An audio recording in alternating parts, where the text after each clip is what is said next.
Bonjour, dans Il était une fois un livre, aujourd'hui je vous présente L'été de Katia de Trevanyan. Trevanyan est un nom d'emprunt de Rodney William Whitaker, un auteur américain qui est plus connu sous le nom de Trevanyan. L'été de Katia nous transporte à l'aube de la Première Guerre mondiale, dans le Pays basque français.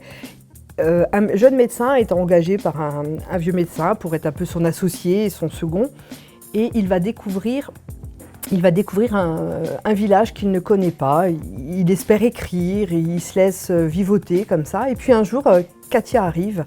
Katia vient le chercher parce que son frère s'est blessé en faisant du vélo. Et là, tout de suite, il va dire « J'ai su que je l'aimais ». Voilà, c'est le début du livre. Et il explique en fait toute sa relation avec Katia, avec son frère jumeau qui est très ambigu, avec le père qui est un peu perché. Le père, c'est un médecin, entre guillemets, spécialiste de la peste au Moyen-Âge, donc il lui demande toujours ce qu'il en pense, vu qu'il est médecin, etc.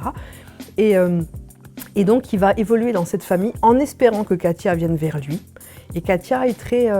Elle se confie peu, elle dit très peu de choses, elle se planait le doute quant à ses sentiments, etc.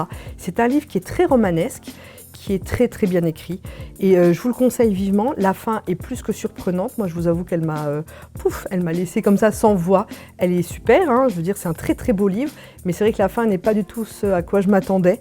Donc si vous voulez être surpris, avoir une belle lecture très bien écrite, vraiment c'est très très romanesque. Et d'ailleurs dans Télérama ils disent que ça fait penser à Daphné du Maurier tellement c'est romanesque. Donc je vous le conseille, c'est L'été de Katia, Trevanyan, puis il est disponible dans toutes les bonnes librairies indépendantes.